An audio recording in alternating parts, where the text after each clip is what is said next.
Bonjour tout le monde, j'espère que vous allez bien. Bienvenue dans une nouvelle vidéo et bienvenue dans ce troisième deep dive sur un couple dans ce mois de février.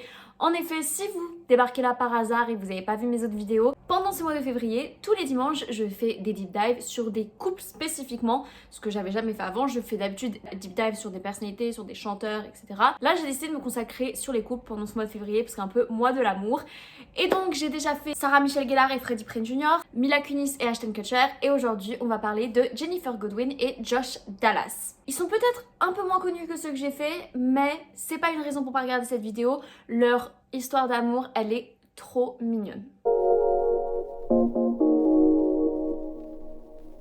Donc Jennifer, elle est née le 22 mai 1978 à Memphis au Tennessee. Il faut savoir que son prénom de naissance c'est Jennifer, sauf qu'elle a décidé de le changer pour Jennifer pour accentuer la prononciation de ce prénom et aussi pour se différencier. Il faut savoir qu'elle vient d'une famille très aisée. Sa mère Linda, elle était maîtresse et son père Tim, il gérait son propre studio d'enregistrement. C'est important aussi de noter que sa mère, elle était juive et du coup, Jennifer, elle a été élevée dans cette religion. Donc elle était baptisée, elle a eu une bat mitzvah, elle est allée à l'école juive, elle se rendait au temple. Bref, vous avez compris. Mais quand elle a quitté Memphis pour sa carrière, pour ses études, etc., elle a totalement arrêté sa pratique et c'est que récemment qu'elle a repris et elle a dit que c'était la meilleure des choses à faire parce que quand elle était petite, elle le faisait parce que c'était un devoir de naissance alors que maintenant, là, elle le fait parce qu'elle en a envie, c'est un choix. Au niveau de ses études, elle s'est rendue au Hanover College où elle a fait une spécialité en théâtre. Ensuite, elle est allée à l'université de Boston où elle a fait un bachelor en fine arts. Et d'ailleurs, pendant cette année, elle a fait pas mal de petits rôles dans des productions, ce qui fait qu'elle va obtenir la récompense Excellence in Acting Professional Promise Award par la fondation de Bette Davis. Par la suite, elle s'est rendue au Shakespeare Institute, donc en Angleterre, et elle va obtenir un certificat Royal Academy of Dramatic Arts de Londres. Donc vous l'aurez compris, elle a fait pas mal d'études dans le milieu du théâtre et elle a obtenu pas mal de petites récompenses. Donc suite à toutes ces études, à tous ces récompenses, tous ces diplômes, elle a fait plein de petits rôles mais rien de très notable. Donc vous allez me dire, Alexa, pourquoi tu nous parles d'elle? Elle est pas très connue. Et bah si, en 2009, vous l'avez peut-être vu dans le film He's Just Not That Into You, qui est un de mes films préférés de tous les temps. I'm Gigi. I went out with Connor last week. And I thought if I just ran into him, I don't know. I'm gonna go. Wait, just hang out for a second. Let me buy you a drink. One drink, okay? Elle a d'ailleurs eu une nomination pour le People's Choice Awards Breaking Movie Actress. Et franchement, si vous n'avez pas vu ce film, vous devriez. Il est vraiment super intéressant. C'est un peu style Valentine's Day, parce que je pense que Valentine's Day, c'est un peu plus connu. Donc c'est un peu genre un film qui retrace les histoires de plusieurs personnes et puis à la fin, ça se réunit un peu. Je suis pas là pour parler de ce film, mais vraiment, je l'aime bien. Fun fact sur ce film, elle était dans un bar avec sa co-star Justin et elle était en train de lui parler d'un mec qu'elle fréquentait en ce moment, mais qu'elle savait pas si vraiment elle lui plaisait, etc. Et là, il y a un fan qui arrive et qui leur dit: vous êtes en train de promouvoir le film là? Et c'est là que Jennifer, elle s'est rendue compte que bah le mec dont elle parlait, il était vraiment pas intéressé par elle. He's just not that into you. Get it? En 2011, elle va jouer dans le film Something Borrowed.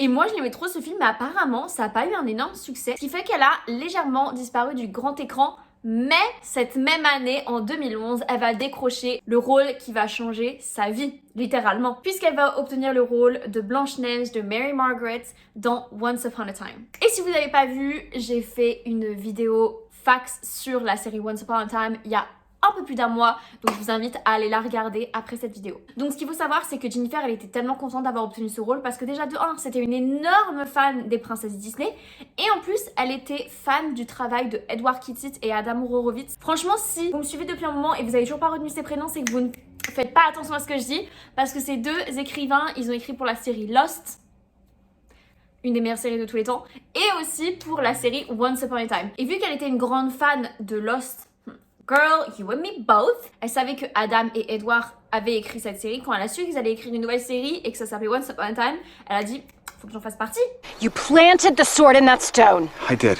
So you took me on an adventure to find a magical sword because... You needed to believe in something I already knew. So when I stood up to Regina... You did that on your own. You had it inside you the entire time. You just needed some help to realize that.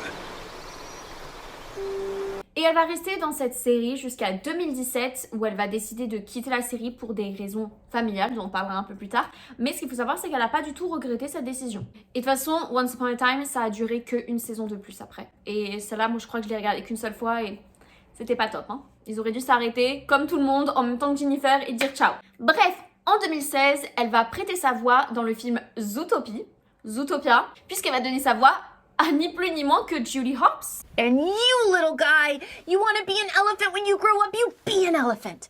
Because this is Zootopia. Anyone can be anything.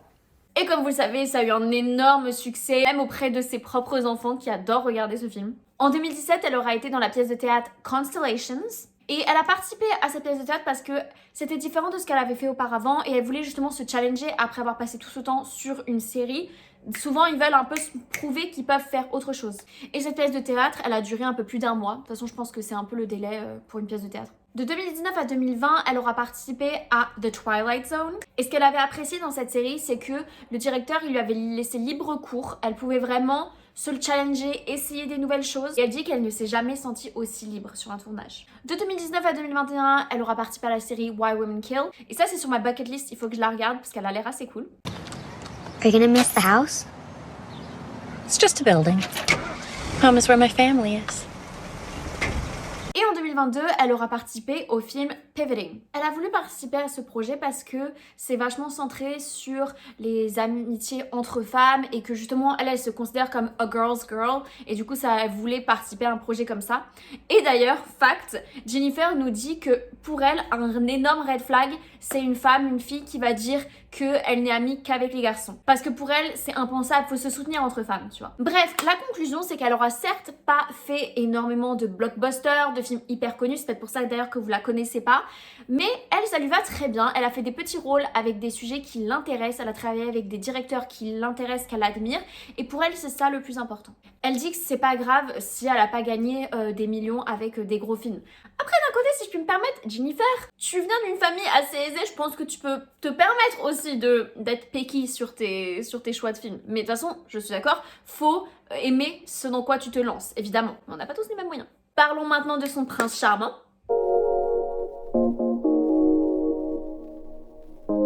Josh Dallas, il est né le 18 décembre 1978 à Louisville, dans le Kentucky. Il nous dit qu'il a eu une enfance assez stricte, même si elle était éclectique. Et ce qu'il faut savoir, c'est qu'il adorait regarder des films avec son frère, même si certains films n'étaient pas adaptés à leur âge. Et après avoir regardé des films en boucle, ce qu'ils adoraient faire aussi, c'est aller dans le jardin et recréer ces films. Donc c'est déjà un peu un foreshadowing de l'acting finalement. Sa mère, elle était professeure de danse, ce qui fait que Josh, il venait souvent pour l'aider et même participer. Quand il n'a seulement que 18 ans, on le repère lorsqu'il était à son lycée dans l'Indiana. Il était en train de faire une représentation de théâtre et on l'invite à rejoindre l'école Mount View Academy of Theatre Arts en Angleterre aussi. Il va donc obtenir son diplôme de cette école et il va rejoindre la compagnie Royal Shakespeare. Il va faire plusieurs comédies musicales, plusieurs pièces de théâtre grâce à cette compagnie. Et donc suite à ça, lui, il va vraiment se concentrer sur du 100% pièces de théâtre, ce qui était son goal. À la base, c'était vraiment que ça qui l'intéressait, c'était le théâtre. Et donc il va rester en Angleterre, faire tout ça pendant toute sa vingtaine. Sauf qu'il y a un de ses amis, enfin je sais pas si c'est ami ou personne dans le milieu, genre agent ou quoi, mais il lui parle d'un rôle qui se passe à LA et qui du coup il faudrait qu'il vienne pour le tenter parce que ce serait quand même cool. Et donc il se dit bon ok, je vais venir, je vais tenter. Au final, ce rôle, il l'aura pas eu. Ça d'ailleurs était quelque chose qui l'a marqué et je me rappelle plus quel rôle c'était. I'm so sorry guys. Mais c'est pas grave, il a vite rebondi puisqu'en 2011, il va obtenir le rôle de Fandral dans Thor. We must return to Asgard. You have to stop Loki. Et on peut se dire waouh, c'est incroyable, il a eu un rôle dans un Marvel movie, on sait que ça, l'argent, la notoriété, ça connaît. Sauf que, en fait, l'histoire derrière l'obtention de son rôle, elle est pas top. Puisqu'en fait, il aura été choisi parce que l'acteur Stuart Townsend, j'espère que je le prononce bien, se sera rétracté du rôle au dernier moment. Donc ils auront pris Josh pour le remplacer. Et ce qui pourrait nous faire croire qu'en fait c'était un choix de dernière minute et que c'est un peu un choix par dépit, c'est que direct le film d'après, Thor 2, et ben il aura été remplacé par Zachary Levi. Et sachant que Zachary Levi c'était quelqu'un de plus connu, on suppose encore une fois qu'ils ont fait ce choix parce qu'en fait Josh il n'était pas assez connu et il voulait que des personnes connues dans leur film. Il en parle un peu maintenant encore, ça le touche un peu évidemment, c'est vexant, enfin moi je sais que j'aurais été à sa place, bien sûr que c'est vexant et bien sûr que ça fait de la peine, mais il se dit c'est pas grave, peut-être qu'un jour j'aurai enfin un vrai rôle dans les films Marvel, qui sait. Mais fact, ce qui est triste vraiment dans cette histoire, c'est que quand il a obtenu ce rôle, lui il a bossé à fond, il s'est renseigné, il a lu plein de BD, il a voulu vraiment donner son maximum pour ce rôle, donc c'est un peu triste.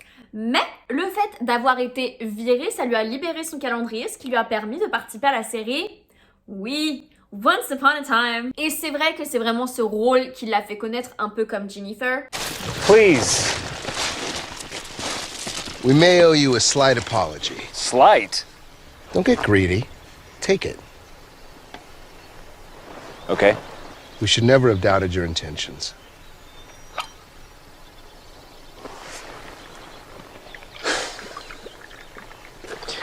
You were only looking out for her best interests. Here's to starting over. Donc encore une fois, je vous invite à aller regarder la vidéo Facts sur Once Upon a Time puisqu'ils sont tous les deux dedans. C'est très approprié, c'est un peu comme quand je vous ai dit d'aller regarder la vidéo Facts d'A 70 Show quand j'ai fait la vidéo sur Mila et Ashton. Il y a des choses comme ça, franchement... Et donc lui, il va y participer jusqu'en 2018. Il va certes quitter la série en 2007 comme Jennifer, sauf que lui, il va revenir pour un épisode, me semble-t-il, dans la finale en 2018. Et petit fact que je trouve assez mignon, il faut savoir que Jennifer et Josh, ils ont gardé la dague du Dark One dans la série. Bon, ils l'ont gardée, hein, mais ils savent pas où elle est, mais ils savent qu'elle est chez elle. En 2016, il va lui aussi donner sa voix pour le film Zootopie, sauf que lui, ça va juste un petit rôle, c'est le rôle du cochon énervé. Hey! Hey! You, Bunny! If you have a grievance, you may contest your citation in traffic court. What are you talking about? My shop! It was just robbed! Look, there he goes! Get him! Look, he's getting away! There he goes! Well, are you a cop or not? Yes. Yes, I am a cop! Of course I'm a cop! Et puis, de 2018 à 2023, il aura participé à la série Manifest. Et c'est vrai que ça aussi, ça l'a reboosté un peu sa carrière parce que ça a beaucoup marché. Et moi, je l'ai pas regardé, mais en faisant mes recherches, en me renseignant un peu sur la série, ça a l'air d'être similaire à Lost, donc il y a moyen que j'aime bien. Même si, ce que j'ai aimé dans Lost, c'est l'écriture. Donc... Mais bon, on va le mettre sur la bucket list, on verra bien. Excuse me. Oh, I'm sorry. I apologize. This is my wife. Sorry, I'm late. Traffic was crazy. Don't worry about it, babe. Dad's gonna love this place. Do you mind if we take one more lap? Go ahead. Hello. Okay, what was so important that I needed to rush over here? Not what. Who? En tout cas, cette série, elle a eu beaucoup de succès. Et ce qu'il faut savoir, c'est qu'elle a été cancel au bout de la 3e saison, mais Netflix, ils l'ont repris pour continuer. Ce qui a été bien parce que ça leur a permis à eux, l'équipe et aussi l'écriture, de vraiment offrir une vraie conclusion aux fans. Et ça, je trouve ça bien parce que je le vois sur les réseaux, je suis pas la seule à le penser. On est beaucoup à voir des séries auxquelles on est attaché qui n'ont pas de réelle conclusion parce qu'elles sont cancel comme ça. Et c'est pas cool, genre offrez au moins une petite conclusion d'un épisode pour les fans, tu vois. Bref. Et donc pour ceux qui ont regardé la série, son personnage à un moment donné, il a une énorme barbe qui est significative de sa dépression. Et ce que nous révèle Josh sur cette barbe, c'est qu'en fait, elle était aussi signe de la dépression de Josh, puisqu'il avait commencé à la faire pousser lorsqu'il a appris que la série c'était cancel. Donc c'est un assez beau parallèle.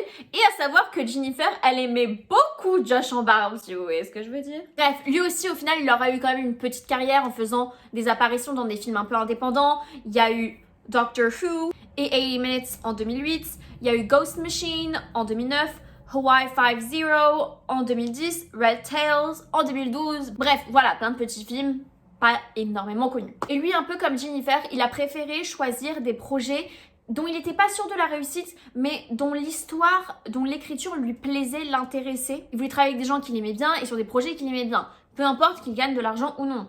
Encore une fois, ils peuvent se le permettre, certes, mais je suis d'accord avec ce qu'il dit. Puis au final, il aura quand même eu 2 grosses séries hyper connues Once Upon a Time et Manifest. Donc franchement, il est pas à plaindre, hein, franchement. Bien. En plus, il nous disait que ce soit pour Once Upon a Time ou Manifest, il était pas du tout sûr de leur réussite. Et pourtant. Bref, passons maintenant au couple, à leur rencontre et à leur relation. Petite interlude sur le passif de Jennifer, elle est sortie avec l'acteur Joey Kern et vont se fiancer en 2010. Et Josh, lui, se sera mis en couple avec l'actrice Lara Pulver en 2003 et se sera marié avec elle en 2007. Mais donc vous l'aurez compris, début 2010, ils commencent à tourner Once Upon a Time. Ils expliquent, et même les gens qui étaient avec eux sur le tournage ont expliqué que c'était direct fusionnel entre les deux.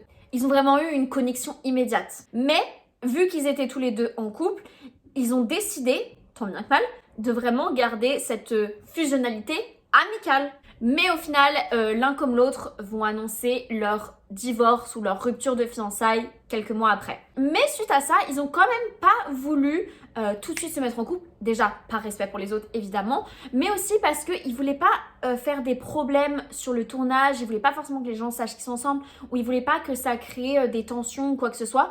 Donc, ils ont voulu quand même rester amis, même après leur séparation. Mais évidemment, Jennifer, elle tient plus, elle se rend compte que c'est l'homme de sa vie, et donc quelques mois plus tard, elle fait le premier pas et elle lui demande de sortir avec elle. Et petit fact trop mignon, en 2012, Josh, il dira au magazine People que c'était vraiment love at first sight. Que quand il l'a rencontré, ça l'a vraiment frappé d'un coup et que du coup, il était dans la merde.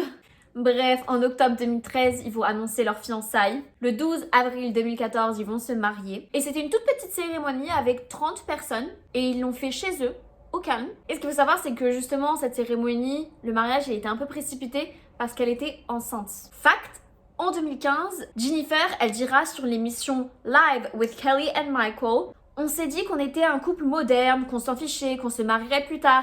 Et quand j'étais enceinte de 9 mois, on s'est dit non, on se marie maintenant. Et donc le 29 mai 2014, il y a leur premier enfant qui naît, Oliver Finley Dallas. Et 2 ans plus tard, le 1er juin 2016, il y a leur deuxième enfant, Hugo Wilson Dallas, qui naît. Et pour en savoir un peu plus sur comment se passe leur couple, comment ils gèrent cette coparentalité, et ben justement, Jennifer, elle dit que c'est un super coparent, il aide énormément avec les enfants, et que pendant la grossesse, il a fait tellement de choses pour elle, mais qu'il aurait voulu faire plus, il aurait voulu limite porter l'enfant, parce qu'il se sentait comme tellement peu utile à côté de elle. Il y a à savoir qu'ils adorent regarder des films et des séries ensemble et avec les enfants. Par exemple, Jennifer, elle adore Disney, comme je vous l'ai dit. Les enfants, ils adorent les Marvel. Et de manière générale, tout le monde adore l'univers Harry Potter.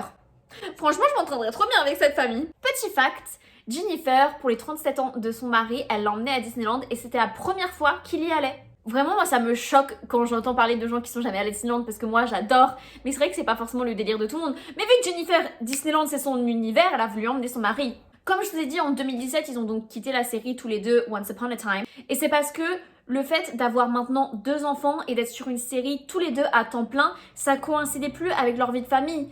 Et c'est vrai que ça se voyait à la fin que des fois il y avait l'un, des fois il y avait l'autre. Ils ont créé un peu une storyline où justement on n'en voyait que un et pas les deux. Mais au final ils se sont dit c'est plus possible, faut qu'on se consacre à nos enfants. Et un fun fact pour le coup, je savais pas où placer, mais Jennifer, elle a raconté sur une émission que sa meilleure amie, elle voulait tomber enceinte, elle voulait devenir maman, mais elle n'avait pas de partenaire.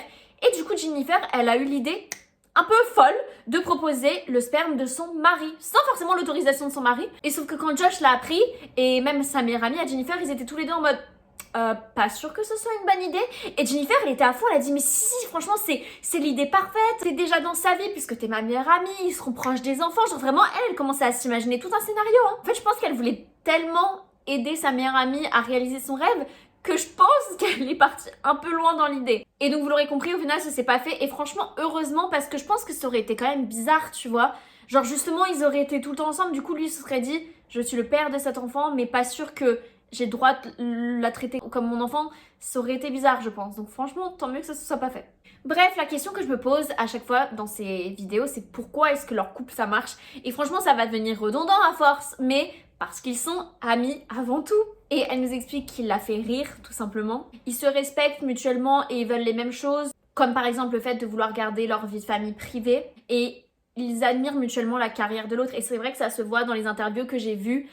Elle est toujours en train de parler de lui et de ses projets avec admiration, et lui c'est pareil, à chaque fois il dit ah ouais elle est vraiment incroyable, cette actrice, franchement je sais pas si vous la connaissez mais elle est géniale, enfin il se lance vraiment des fleurs et c'est beau. Il faut que dans un couple les deux se soutiennent, s'encouragent, et surtout ils adorent travailler ensemble, et ils espèrent l'un comme l'autre que bientôt il y aura un projet qui va faire qu'ils vont travailler ensemble. Et justement Josh il expliquait que ça avait été dur pour lui quand ils ont arrêté de travailler ensemble sur Once Upon a Time, parce que du coup il se sentait un peu perdu, et quand il a fait des projets ça l'a fait bizarre de pas avoir sa femme avec lui à ses côtés. Et donc je vous vois venir, vous inquiétez pas, ils le savent qu'ils ont l'air très cucu et ils en sont fiers. Et tu sais quoi? You should, you guys! Et leur petit conseil pour que les relations marchent, c'est d'être compréhensif, de savoir être flexible, s'adapter des fois à l'emploi du temps de l'autre. Faut que ça aille dans les deux sens évidemment. Et un conseil qui revient très souvent maintenant, et encore une fois je suis toujours d'accord avec ce conseil, c'est de laisser ton partenaire s'épanouir, l'encourager dans ses projets. Comme j'ai dit, ils se mettent vraiment sur des piédestals l'un et l'autre et c'est vraiment trop beau à voir. Donc franchement on ne peut que écouter leurs conseils. Et voilà, cette vidéo est terminée, j'espère qu'elle vous aura plu. Vraiment leur couple c'est vraiment un conte de fées, c'est le cas de le dire vu que l'une jouait Blanche-Neige et l'autre jouait Prince Charmant. Franchement c'est trop mignon à voir et ça fait plaisir de tomber sur un couple comme eux après avoir fait Mila et Ashton où eux il y avait pas mal de petites polémiques autour d'eux. Ça fait plaisir de retourner sur un couple chill. Et si vous avez regardé cette vidéo jusqu'au bout, merci. J'espère que maintenant vous en savez un peu plus sur ces deux-là et j'espère que comme pour moi ça vous a donné vraiment foi en l'amour et que ça vous a mis des petites paillettes dans les yeux. Enfin bref, merci d'avoir regardé cette vidéo jusqu'au bout. Et on se retrouve la semaine prochaine pour la dernière vidéo deep dive sur un couple de ce mois de février. Bye!